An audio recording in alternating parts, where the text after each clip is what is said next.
갈라디아서 2장 20절 말씀입니다. 갈라디아서 2장 20절 우리 다 같이 한 음성으로 같이 봉독합니다.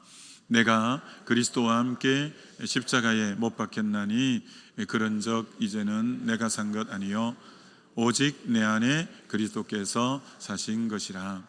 이제 내가 육체 가운데 사는 것은 나를 사랑하사 나를 위하여 자기 자신을 버리신 하나님의 아들을 믿는 믿음 안에서 사는 것이라. 아멘. 내일이 이제 특별 새벽 기도의 마지막 날입니다. 그래서 여러분 그 나누어드린 그 부분에 꼭 기록해야 될 게 내일 교구 그리고 부서 직분을 꼭 기록해 주셔서 그걸 제출하고 이제 내일 새벽에 선물하고 이렇게 하면 되겠습니다. 그거 꼭 기록하셔서 성함하고 교구, 부서, 직분을 기록하셔서 내일 새벽에 이제 맞교환하시면 되겠습니다. 새벽기도, 특별 새벽기도에는 이제 그만 우리 몸에 습관을 붙이기 위해서 하는 거고, 진짜는 다음 주 월요일부터 이제 하는 거니까. 이 강추위에도 나오신 여러분들이 하여튼 다음 주부터도 새벽을 살면 좋겠습니다. 자, 우리는 3일째 자아가 죽어야 된다. 그래야 신앙생활은 되어지게 되어 있다. 어제는 이제 자아가 죽을 때 자기를 바라보지 않고 주님을 바라본다 했고, 오늘 새벽에는 자아가 죽으면 자기 뜻대로 살지 않고 자기 주장대로 살지 않고 자기 고집대로 살지 않고 오직 주의 뜻대로 사는 것이 자아가 죽은 사람의 특징이다, 이렇게 말할 수 있습니다. 그래서 주님 뜻대로 살기로 했네 라는 제목으로 말씀 전가하고자 합니다. 예수님도 우리와 동일하게 육체를 입으셔서 십자가 지실 때 십자가 앉으시면 이런 마음이 우리 주님이 있었습니다. 그래서 십자가 겟세마네에 올라가실 때도 이렇게 표현했습니다. 내 마음이 심히 고민되고 죽게 되었다. 주님이 굉장히 고민이 되고 정말 죽겠다, 이런 심정이었습니다. 그래서 주님이 이렇게 기도했습니다. 이 잔을 내게서 옮길 만하면 옮겨 주옵소서. 정말 주님도 십자가 6시간 달려서 그 모진 고통 당하고 하는 게 너무 싫은 거예요. 그래서 이 잔을 내게서 옮길 수만 있으면 좀 옮겨주세요, 이렇게 처음에 기도했어요. 근데 참 우리 주님이 대단하신 것은 그 생각을 내려놓아요. 그러나 내 뜻대로 마옵시고 아버지의 뜻대로 되기를 원합니다 라고 하면서 결국은 자기 뜻을 내려놓고 아버지 뜻을 받아들이게 되지요. 요한복음 5장 30절에도 예수님이 이렇게 말씀하죠. 나는 내 뜻대로 하려 하지 않고 나를 보내신 이의 뜻대로 하려 하노니. 예수님은 이 땅에 오셔서 사실 때 삶의 초점이 분명했습니다. 그것은 아버지의 뜻이었습니다. 나는 나의 뜻대로 행하려 하지 않고 나를 보내신 이의 뜻대로 하려 한다. 우리 주님의 삶의 원칙, 삶의 기준은 아버지의 뜻. 어떻게 하면 아버지의 뜻대로 할까? 이게 예수님의 삶의 기준점이라 이렇게 말할 수 있었죠. 여러분, 다윗이 왜 그렇게 주님 마음에 합한 자가 됐냐면, 다윗은 광야에 쫓겨다닐 때 사무엘상 24장과 26장에서 사울 왕을 죽일 수 있는 기회가 2번이나 있었잖아요. 동굴에 숨어 있을 때 발을 가리우러 들어온 사울을 옆에 있는 부하들이 죽이자고 칼까지 빼들었어요. 칼까지 빼들었지만 내면의 주의 음성이 주의 기름 부은 종을 해치지 마라 해서 목을 벨라다가 옷자락만 베잖아요. 그리고 창세기 사무엘상 26장에 3,000명의 특공대가 자기를 잡으러 왔는데 하나님이 다 깊은 잠에 골아 떨어지게 했을 때 사울 왕의 머리맡에 물병과 창만 가지고 나왔지 차마 그를 죽이지 않는 거예요. 왜 그랬냐면 다윗이 진짜 대단한 것은 안 그러면 다시 또 사울 왕에게 쫓겨서 광야 항무지 동굴 속에 고생의 연속이지만, 다윗의 위대함은 자기가 유리한 대로 행동하지 않았어요.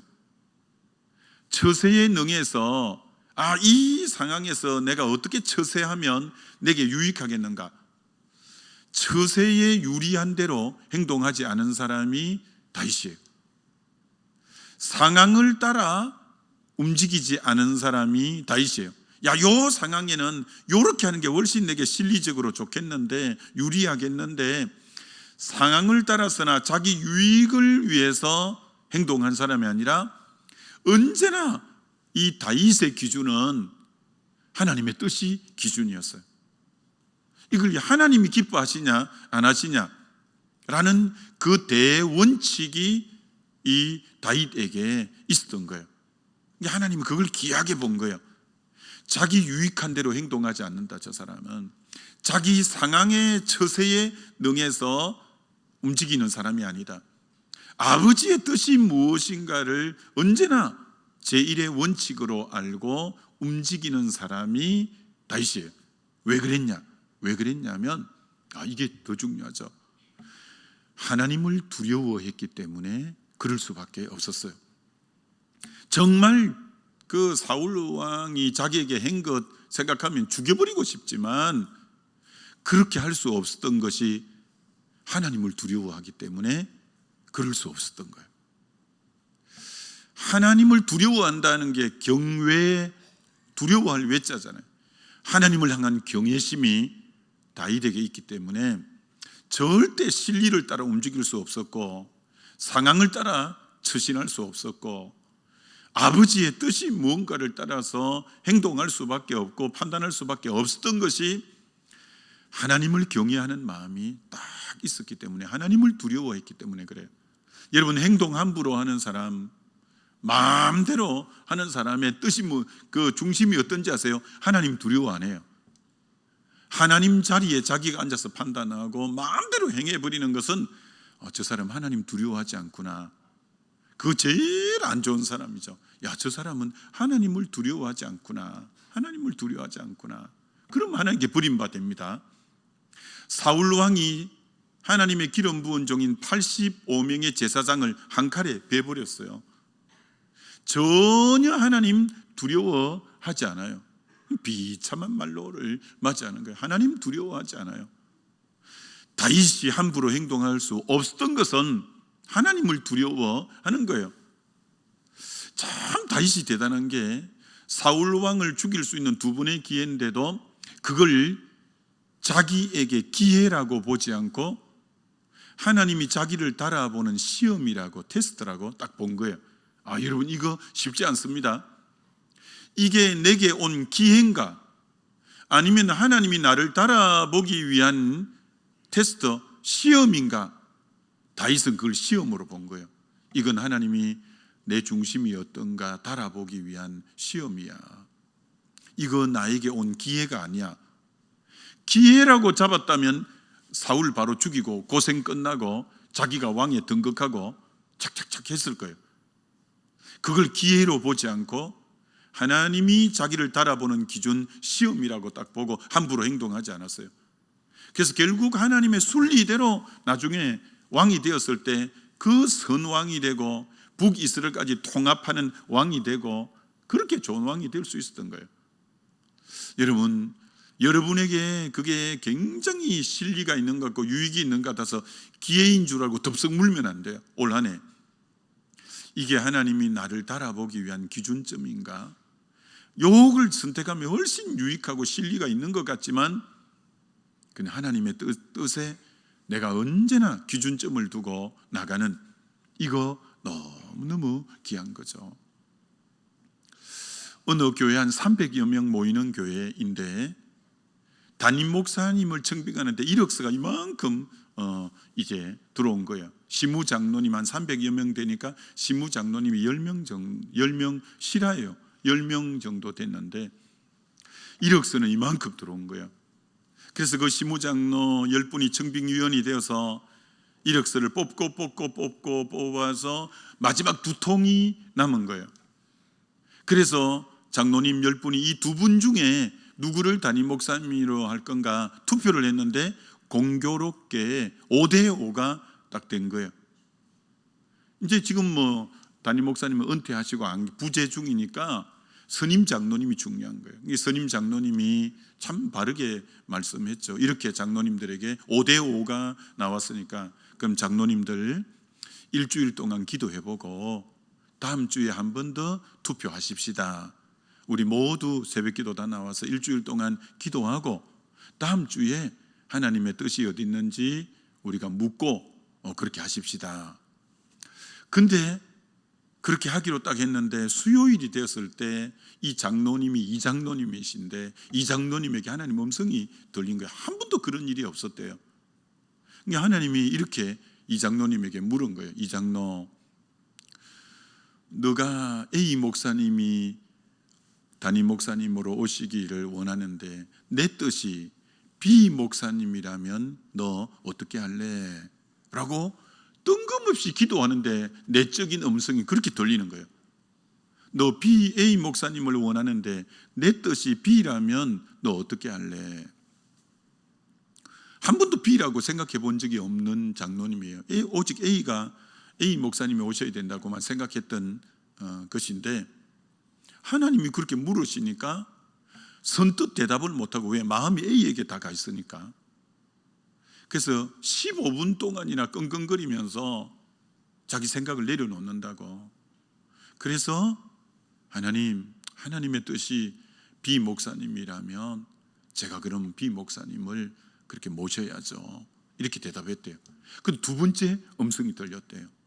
그럼 B 목사님이 오시면 너가 원했던 A 목사님이 오시는 것처럼 너가 선임이니까 제일 먼저 나가서 환대하고 그의 사역에 동력할 수 있겠느냐. 아니 B까지는 뜻을 바꾸었는데 내 마음은 A에게 다 가 있는데 마치 B 목사님을 A 목사님처럼 대해줄 수 있겠느냐고 묻는데 마음이 안 움직이는 거예요. A에게만 마음이 다 가 있으니까. 그 대답을 하는데 30분이 걸려서 나중에는 막 통곡을 했다는 거예요. 자기 생각을 내려놓는다고, 자기 뜻을 꺾는다고. 그러면서 그렇게 울면서 하나님의 뜻이 B라면 제가 A 목사님이 원했던 것처럼 제일 먼저 가서 환대하고 그의 모든 사역에 제가 동력하겠습니다. 그러니까 여러분, 자기 뜻을 꺾고 주의 뜻을 받아들인다는 게 선뜻 되는 게 아니에요. 자기 뜻을 꺾는다는 게 쉽지 않아요. 드디어 일주일이 지나고 이제 일주일 지나서 투표 다시 10분의 장로님들이 하기로 했잖아요. 그러니까 투표를 하기 전에 A 장로님이, 그 선임 장로님이 나머지 장로님들에게 자기가 수요일 날 겪었던 얘기를 한 거예요. 내가 사실은 기도하는데 주님이 그런 음성이 들렸다. 내 뜻이 B라면 너 어떻게 하려고 해서 내가 15분이나 끙끙거리고 있다가 내 뜻을 꺾고 B 목사님이라고 했다.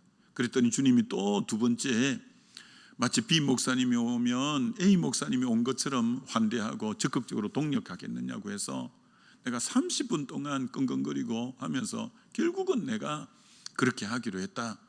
그렇게 먼저 자신의 간증을 얘기하고 했더니 그 장로님들도 모두 그 뜻을 받아들이고 만장일치로 B 목사님을 담임 목사님으로 모시게 했대요. 그리고 이 장로님을 만났는데 저보고 뭐라고 하냐, 그 목사님이 오시고 4년 만에 교회가 300명 모이는 교회가 600명 배가로 부흥이 됐다는 거예요. 그러면서 이 장로님이 이렇게 말씀하는 거예요. 목사님, 하나님이 역사하시는 현장은 자기 생각들을 다 내려놓고 자기 주장을 꺾고 자기 고집을 꺾는 그곳에 주의 임재가 있습니다. 여러분, 올 한 해 하나님이 우리 각각에게 생각을 주고 자기 주장이 다 있죠. 자기 고집들이 있고 자기 나름대로 관점이 있죠. 그러나 하나님이 임재하는 것은 어떤 곳이냐? 내가 기도하고 또 기도하면서 내 생각을 꺾고 내 고집을 꺾고 내 주장을 꺾고 주의 뜻을 언제나 위해서 자기를 꺾고 자기를 내려놓는 그 현장에 주의 성령이 함께 해주실 줄 믿습니다. 정말 그럴 때 하나님의 임재가 가득한 곳이 되는 거죠. 제가 몇 번 여러분에게 소개했던 우는 자와 함께 울어서 우는 것이 행복하다면 말하지 않아도 들리는 소리, 그 유정옥 사모님이라고 그분이 쓴 책인데요, 그 책에 보면 이런 내용이 나와요. 그분이 서울역에서 노숙자 사역을 오래 하고 지금은 그분이 말기 암환자들을 위해서 굉장히 좋은 요양원을 지어서 무료로 그렇게 섬기는 일을 하고, 하여튼 귀한 분이에요. 그분이 그 이제 책에 이런 내용이 나와요. 서울역에서 노숙자를 위해서 그렇게 헌신하고 섬기는데 어느 날 두툼한 편지 한 통이 온 거예요. 자기에 대해서 폄하하고 거짓으로 온갖 악담을 퍼부은 그 내용이, 당신이 노숙자 사역을 한다는 걸 빙자해서 거기 후원금들을 착복하고 당신이 사기꾼이고 막 별별 악담을 다 써놓은 거예요. 그걸 읽는데 막 피가 거꾸로 솟고, 자기는 그래 본 적이 없는데 너무너무 악담을 해놓은 거예요. 그래서 이분이 손이 벌벌벌 떨리면서 한 장 한 장 읽으면서 반박문을 옆에다 쓴 거예요. 난 그렇지 않다고 막. 근데 무려 반박문을 다 썼더니 몇 장이 되냐? 15장이 되는 거예요. 15장을 편지 온 그곳 주소로 보내려고 우체국에 갔는데 일반 봉투에는 15장이니까 안 담기고 노란 봉투에다가 넣어서 등기로 붙이려고 딱 우체통에 넣으려고 하는데 등기 그거 해가지고 하나님의 음성이 이렇게 들린 거예요. 딸아, 그렇게 할 말이 많더냐? 딱 이렇게 이 음성, 딸아, 그렇게 할 말이 많더냐? 그러면 그 다음 멈칫해갖고 두툼한 봉투를 넣으려고 하다가 멈칫한 거예요. 갑자기 그 음성이 들으니까, 딸아, 그렇게 할 말이 많더냐? 그 다음 두 번째 음성이, 나는 얼마나 할 말이 많았겠냐? 예수님이 나는 할 말이 얼마나 많았겠냐? 여러분, 그게 무슨 말입니까? 예수님이 곤욕을 당하여 괴로움을 당할 때도 입을 열지 아니하셨다. 그 이사야 53장에 나오잖아요. 도수장으로 끌려가는 어린 양같이 털 깎는 자 앞에 잠잠한 양같이 입을 열지 아니하였다. 나 그렇게 억울한데, 나 그렇게 모함을 당하는데, 곤욕을 당하고 괴로움 당할 때 입 열지 않았다는 거예요. 너 그렇게 억울하냐? 난 얼마나 할 말이 많았겠냐? 이분이 너무 부끄러운 거예요, 주님 앞에. 그래서 그 자리에서 통곡을 하면서 15장에 다 찢었다는 거예요. 그리고 우체통에 넣는 게 아니라 쓰레기통에 다 넣었다는 거예요. 그리고 집에 와서 성경을 읽는데 고린도서 12장 10절에 사도 바울의 이런 내용을 읽었다는 거예요. 내가 그리스도를 위하여 약한 것들과 능욕과 궁핍과 박해와 공고를 기뻐하노니. 야, 사도 바울이 능욕을 기뻐했다는 표현을 본 거예요. 이분이 능욕을 기뻐했다. 그렇게 억울한 얘기 많이 듣고 해도 그걸 기뻐했다는 그 얘기를 들으면서 자기하고는 수준이 다른 거예요. 자기에게는 이런 모함을 견딜 수 없어서 15장이나 지금 써가지고 붙이려고 하는데, 야, 나하고는 격이 다르구나. 이 예수님도 그렇고 바울도 그렇고 자기가 너무 초라하고 너무 부끄러운 거예요. 자기는 조금만 억울한 얘기 한마디만 들어도 막 그렇게 막 100마디 더 하고 이런 사람인데, 야, 이게 뭐냐? 그래서 너무너무 회개가 되고 통곡이 되고, 그래서 15일 보름을 몸살이 나서 알아 누웠다는 거예요. 너무너무 고통스러워서 보름을 알아 누웠는데, 보름이 다 끝나가는데 전화가 한 통이 왔다는 거예요. 사모님, 그분이 이제 남편도 목회자니까, 사모님, 제가 죽을 죄를 지었습니다. 제가 한쪽 얘기만 듣고 사모님에게 그렇게 악담과 그렇게 저주의 글을 해서 제가 보냈습니다. 제가 죽을 죄를 지었습니다. 제가 잘못했습니다. 용서해 주십시오. 그리고 그분이 찾아왔대요. 그리고 그분이 브리스길라 아굴라 부부처럼 가장 자기 사역의 귀한 동력자가 되어서 그렇게 지금 섬기고 있노라고 하는 그런 글이에요. 여러분, 자기 뜻을 막 그 15장이나 억울한 그걸 막 우체통에 넣으려고 하다가 주의 음성을 듣고 다 찢어버리고 자기 생각을 내려놓는, 하나님이 함께하는 현장은 어떤 곳이냐? 자기 생각을 내려놓고 자기 할 말이 많지만 입을 닫고 괴로움을 당해도 침묵하고 주님 아시지? 주님 아시지? 하면서 나가는, 그곳에 주님이 임재하고 그곳에 주님이 함께하고, 그게 자아가 죽는다는 거예요. 그게 자아가 죽는다라고 할 수 있는 거죠. 로마서 8장 6절 이하에 육신의 생각은 사망이고 영의 생각은 생명과 평강이라. 육신의 생각은 하나님과 원수가 된다. 하나님의 법에 굴복하지도 못하고 하나님을 기쁘시게도 할 수 없다. 우리 안의 생각은 둘 중에 하나예요. 육신의 생각이든 영의 생각이든. 여러분에게 생각이 일어난다고 다 그게 바른 생각이 아니에요. 육신의 생각일 수가 많아요. 그건 하나님과 원수가 되고 하나님의 뜻에 굴복하지도 않고 정말 그것은 하나님을 기쁘시게도 못하는 생각, 그 생각이 십자가 앞에서 꺾여야 돼요. 그래야 하나님을 기쁘시게 하고 하나님의 뜻대로 나아갈 수 있을 거 아니에요. 여러분, 이사야 55장 8절에 이 놀라운 구절이 있잖아요.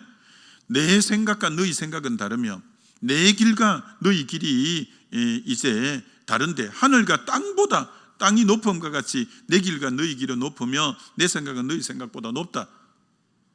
왜 내 생각을 꺾고 내 주장을 꺾고 내 고집을 꺾어야 되느냐 하면은 하나님의 생각이 훨씬 더 높고 고귀하고 더 옳고 더 바르고 그 생각대로 살 때 가장 복되기 때문에 우리는 매일 십자가 앞에서 내 생각을 꺾고 내 주장을 내려놓고 내 고집을 내려놓고 아버지의 뜻이 뭔가 그 뜻대로 사는 게 훨씬 더 복된 삶이기 때문에 주님이 너 생각을 꺾어라, 너 주장을 꺾어라, 너 고집을 꺾어라, 하나님의 뜻을 먼저 깊이 묵상하고 그 음성에 귀를 기울이라 라고 하는 이유가 거기 있는 거죠. 여러분, 다니엘이 귀한 이유가 뭐냐면 다니엘서 1장 8절에 다니엘이 뜻을 정하여 왕의 진미를 거절했다는 거예요. 그때는 포로로 잡아온 사람 중에 똑똑한 사람들을 훈련해 갖고 인재를 등용하는 출세와 성공 가도에 뽑힌 사람이에요. 근데 바벨론 신에게 먼저 드리고 나온 우상 제물이기 때문에 신앙 양심에 끄리낌이 있어 안 먹겠다는 거예요. 그거 안 먹겠다고 하면 출세가 끝날 수 있고 성공이 끝날 수 있고 심지어 죽임까지 당할 수도 있는데, 다윗이 하나님의 뜻을 위해서 출세고 성공이고 뭐 모든 걸 뒤로 하고 하나님의 뜻을 우선순위로 딱 붙잡은 거예요. 하나님이 그거 너무 귀하게 보신 거예요. 너 바벨론까지 가서 출세할 수 있고 성공할 수 있는데 너 하나님의 뜻이 아닌 걸 네가 거절하다니, 하나님이 그거 너무 귀하게 여기서 1장 마지막에 이렇게 복을 주신 거예요. 하나님이 이 다니엘과 그 네 세 친구에게 학문을 주시고 모든 서적을 깨닫게 하시고 지혜를 주시니 다니엘에게는 모든 환상과 꿈을 깨닫게 하고, 그리고 다니엘의 지혜와 총명이 그 나라의 온 박수와 술객보다 10배나 더 많게, 하나님이 오늘도 자기 성공의 길이 있고 자기 출세의 길이 있는데, 근데 그게 하나님의 뜻하고는 신앙 양심에 어기기 때문에 그 뜻을 딱 내려놓고 하나님의 뜻을 붙잡는 그에게 얼마나 하나님이 축복하셔서 10배나 더 지혜가 있고 꿈과 그걸 해몽하는 지혜까지도 주시는 것을 보게 되죠. 올 한 해 하나님의 뜻이 뭐냐, 그것이 내 삶의 기준이 되어야 된다는 거죠. 요즘 시대를 일컬어 종교다원주의, 포스트 모던 이런 시대라고 하죠. 이 시대의 특징이 뭐냐? 절대주의를 싫어하고 상대주의를 원하는 거예요. 네가 좋다고 믿는 것이 그게 진리다. 너가 너 삶의 기준이 되라. 참 이 시대가 너가 좋다고 생각하는 게 진리야. 너의 삶의 기준은 너 자신이야. 얼마나 메리트가 있는 말 같아요. 그러나 그건 정말 비성경적이죠. 옳지 않는 말이죠. 그렇게 살면 사사기처럼 사는 거죠. 그때 이스라엘에 왕이 없으므로 사람들이 각기 자기 소견에 옳은 대로 행하였더라. 자기 소견에 옳은 대로 사는 것이, 야, 네가 좋다고 생각하는 게 진리야. 네가 네 삶의 기준이 돼. 그건 자기 소견에 옳은 대로 사는 사사기 시대가 350년인데 암흑기예요. 암흑기예요. 그럼 인생이 암흑기로 도리어 들어가는 부분이 되는 거죠. 여러분, 헬라 철학자들이 한 말이 만물의 척도는 인간이다, 이렇게 말했어요. 말도 안 되는 소리죠. 만물의 척도가 하나님의 진리이고 하나님이 만물의 척도가 되지, 어떻게 죄에 빠진 인간이 만물의 척도가 어떻게 되겠어요? 우리는 만물의 척도가 될 수 없는 존재죠. 죄가 뭡니까? 하마르티아, 관역에서 벗어난 것이 죄잖아요. 기준에서 이미 벗어난 게 죄인데, 우리는 하나님의 진리가, 하나님이 딱 우리가 바른 방향으로 가야 될 기준점이지, 어떻게 인간이 만물의 척도가 죄로 인해 다 굽어버린 존재인데 어떻게 될 수 있겠어요? 여러분, 미국이 청교도들이 세운 나라인데, 그래서 대통령이 되거나 대법원장이 될 때 전부 성경에 손을 얹고 선서를 하는 거예요. 나 뜻대로 하지 않고 하나님 말씀대로 하겠습니다, 그렇게 하는 나라잖아요. 근데 저 나라가 지금 동성애가 다 법으로 통과시키고 성소수자의 인권이라는 거예요. 여러분, 인권보다 더 앞서는 것은 주님의 주권이에요. 하나님의 말씀의 주권이 선행되고 인간의 권리와 자유를 이제 해야지, 하나님의 주권도 무시하는 인권, 낙태죄를 위헌이라고 선포했어요, 미국에서. 왜? 임신한 여성의 자기 결정권을, 자기 주장 결정권을 박탈했다고 위헌이라고. 아니, 임신한 여성의 자기 결정권을 위배된다고 위헌인데, 하나님의 주권 아래서의, 그건 그 나라가 성경으로 세워진 나라가 세상에 성경 기준을 제쳐두고 인간의 인권만 내세우는 거예요. 인권이 여러분 좋은 말 같아도 하나님의 뜻을 선행하고 그 안에 인권이지, 그걸 무시한 인권은 인본주의죠. 인간이 왕이고 주인이죠. 그건 완전히 하나님을 반역하는 것이죠. 우리는, 여러분이 세상이 말하는 것처럼 함부로 인권 하면 안 돼요. 우린 인권보다 앞서는 게 주님의 주권이죠. 말씀이 기준이죠. 그 기준 안에서 인권이 향유될 때 좋은 것이지, 하나님 빼버리고 인권만 강조하면 인간이 왕이고 인간이 주인인데 그건 뭐 있을 수 없는 거죠. 그럼 남아있는 것은 하나님의 심판밖에 없는 거죠. 여러분, 하나님의 심판이 로마서 1장 18절, 하늘로 쫓아 하나님의 진노가 임한대요. 하늘로 쫓아. 여러분, 진노는 하늘로부터 오는 거예요. 무슨 말이냐면, 창세기 때 진노가, 큰 진노가 두 번 있었는데, 한 번은 노아 홍수, 한 번은 소돔 고모라의 불과 이제 그 유황이 떨어지는 거예요. 다 진노가 하늘로부터 왔어요. 여러분, 노아 홍수, 하늘의 창이 열려서 비가 쏟아졌어요. 소돔 고모라, 하늘에서 불과 유황이 쏟아졌어요. 여러분, 진노는 말세 마지막 때 종말이 다가오고 있는데, 종말 때 진노도 소돔 고모라 때처럼, 노아 때처럼 하늘로부터 임할 거라고 했어요. 하늘로부터. 그럼 하늘로부터 진노를 당하는 사람은 누구냐? 하늘에 관심이 없는 자예요. 빌립보서 3장에 지금도 십자가의 원수로 행하는 사람이 있는데 땅의 일만 생각하는 자라.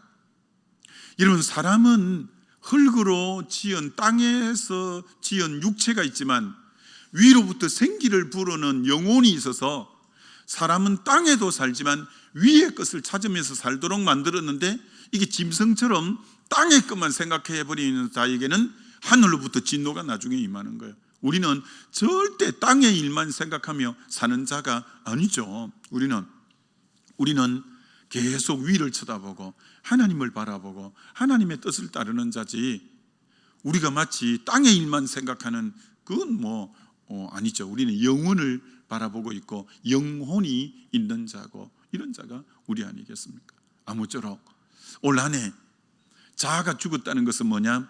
내 뜻, 내 주장, 내 고집을 내려놓고 아버지의 뜻이 뭔가, 그걸 항상 먼저 생각해서 주님의 이 뜻을 따르겠다라는, 내 삶의 기준은 주님의 뜻이라는 것. 그 다윗처럼 아무리 내게 실리가 있고 유익해도 주의 뜻을 우선으로 따르겠다는 다니엘처럼, 그런 저와 여러분이 되어서 이 한 해 하나님의 놀라운 은혜와 축복을 덧입는 저와 여러분 되시길 주의 이름으로 축원합니다.